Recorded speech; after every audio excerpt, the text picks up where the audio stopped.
Hello, I want to thank you for listening in today. Today I'll be walking through the ethical dilemma 33 using Wellfill's ethical decision making model.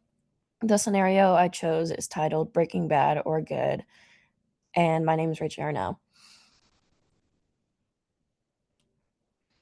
In this case, we'll be looking at a situation faced by Dr. Jesse Pinkman, who's treating a client named Skylar White. Skylar's a 26-year-old woman, and she's been seeing for about a year to address her depression and anxiety. She regularly uses marijuana, which has come up in previous sessions but has never reached a legal or clinical tipping point until now. At her latest session, Skylar arrives visibly distressed. She explains that her close friend overdosed on heroin the night before and may have lasting cognitive damage. She feels personally responsible because she introduced her friend to her next door neighbor, who happens to be the same drug dealer that she buys marijuana from. Skylar says that she plans to distance herself from the neighbor and she doesn't want to be involved in anything like this again. The police are investigating, but she refuses to share any information with them. Dr. Pinkman, the psychologist, however, can identify the dealer from previous conversations and is considering anonymously reporting him. He's struggling with whether or not doing so would be ethically justified or would be a violation of his client's confidentiality.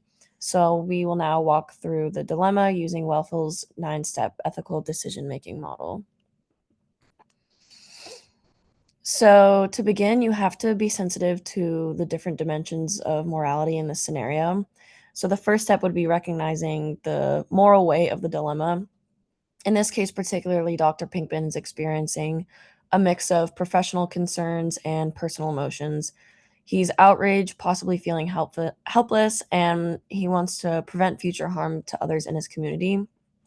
But he also knows that he's bound by ethical standards regarding confidentiality. It's important to reflect on how our own worldviews might influence what we believe is the right decision in this scenario. And for example, if someone believes in law enforcement involvement for drug crimes, they would be more inclined to support reporting.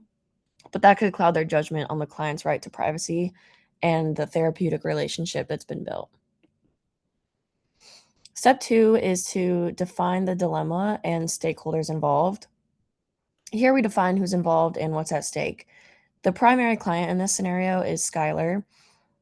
There's also her friend who was harmed by the overdose and the community at large, which could be affected by ongoing drug activity in the community.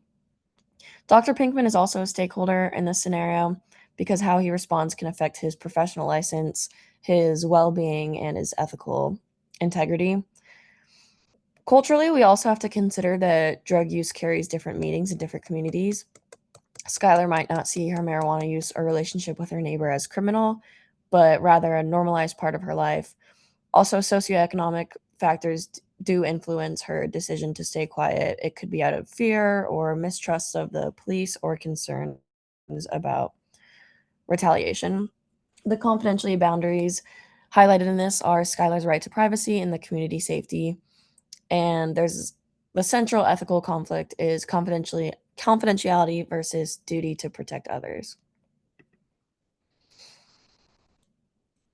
Um, Now we do have options on how to go about this. We know that the ethical issue is should Dr. Pinkman report information he learned in therapy, even if it is anonymously.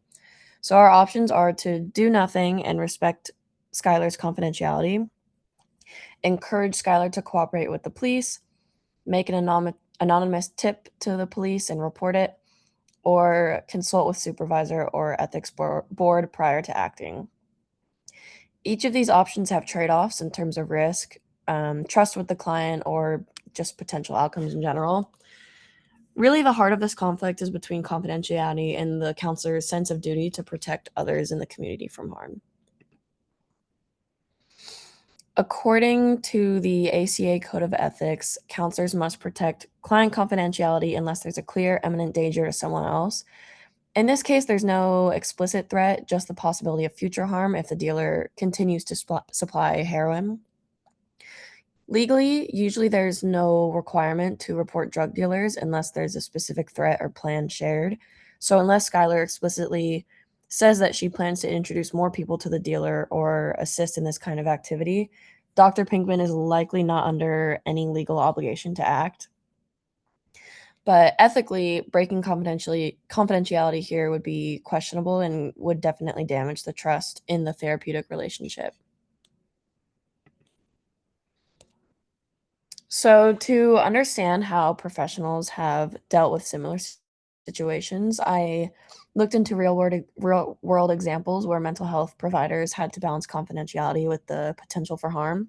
And one case that stood out to me was the 2012 Colorado movie shooting. To put it very simply, there was James Holmes, psychiatrist, contacted the University of Colorado and warned them of a potential attack. She had concerns about his mental state and his potential to threaten others. But because Holmes was in the process of withdrawing from the school, the university reportedly never followed up or met to discuss it with him. And Holmes would unfortunately later kill 12 people and injured dozens more.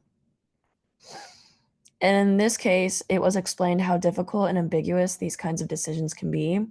The decision to breach confidentiality is ultimately a judgment call and one that involves weighing a lot of different impressions, ethical codes, and state laws. The situation really highlights the emotional burden of making the wrong call, either by breaking trust with the client unnecessarily or by staying silent and risking public safety. It reinforces the importance that ethical decision makings have so much significance. Next is to consult with supervisors and colleagues. Consultation is really key in these scenarios. Talking to a trusted supervisor can help you identify spots that you potentially have missed. Questions that you could ask is, am I letting my emotions cloud my reasoning? Have I fully considered the cultural and social dynamics of this case? And would I make this same decision if it was a different client? Next, it's important to deliberate and decide. After weighing the facts and options, a possible decision could be not reporting anonymously. Instead, Dr. Pinkman could use this as a moment to work more deeply with Skylar and support her desire to kind of move away from these risky environments and maybe explore the guilt that she feels. Encouraging her to reflect on these choices and empowering her to set boundaries may have a more long-term impact than turning in the dealer. But of course, still maintaining confidentiality is the safest choice generally, unless the information emerges that shows a clear and immediate danger. Whatever decision Dr. Pinkman ultimately makes, it's crucial that he documents it thoroughly. He should also speak with his supervisor and explain his rationale, especially if he chooses not to report. This not only adds accountability to the scenario, but it also could protect him in the future if the situation escalates. And this kind of documentation can include notes about Skylar's disclosure, ethical concerns that were considered, and the final decision and rationale.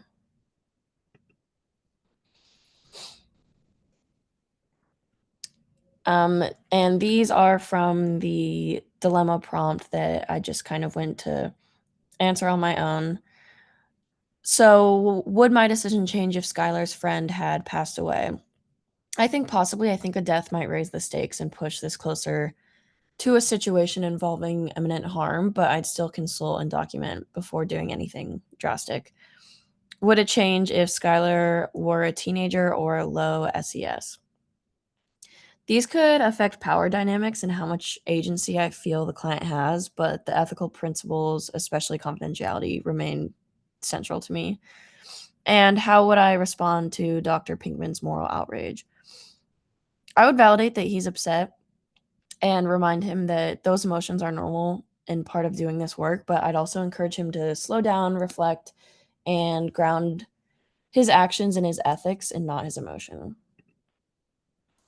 These are my references. In conclusion, I think this dilemma reminds us that ethical decisions necessarily always about finding the right answer, but more about using a thoughtful and structured process to consider all sides of the problem. I think that Wellful's model gives us a clear path to follow when we could feel conflicted in these kind of dilemmas. And it definitely helped me stay grounded in my values and ethical codes and ultimately make choices that support both our clients and the integrity of our profession. So, thank you for listening.